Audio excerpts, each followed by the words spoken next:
Harley and Indian, they've been battling forever. Dirt track, hill climb, beaches of Daytona, you name it. It's a long-standing rivalry. Now we've got Polaris in control of the Indian mark, so this is the first product that they've put out, and so it was only natural to kind of put the two bikes together. And even though they look identical, it's actually two totally different riding experiences. The Harley, you're upright, bars are up a little bit more, the floorboards bring the legs in a little bit more, you're really upright and in control. With the Indian, you've got the wider beach bars, the floorboards are out just a little bit more. It's a different riding position. It definitely feels much larger than the Heritage Softail.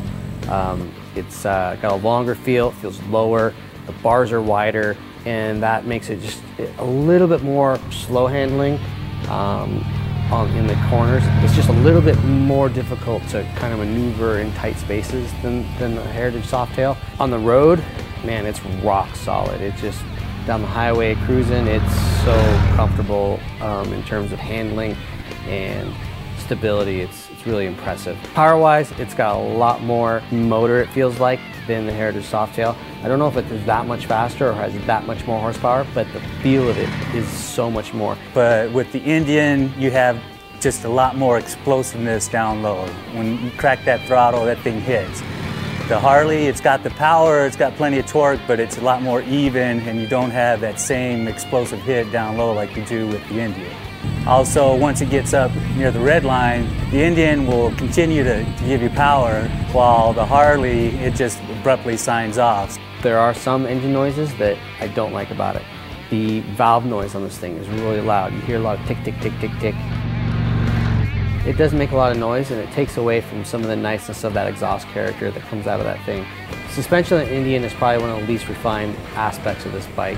It seems like that the rebound is too fast, front and rear, but at the same time those rates are off from each other. So it always kind of has this kind of seesaw feel when you hit like road seams and stuff on the freeway. On the other hand, while the suspension isn't the greatest, the brakes, they're awesome. With the Indian, front stoppers, much more powerful, much more aggressive bite, you know, as soon as you pull the lever.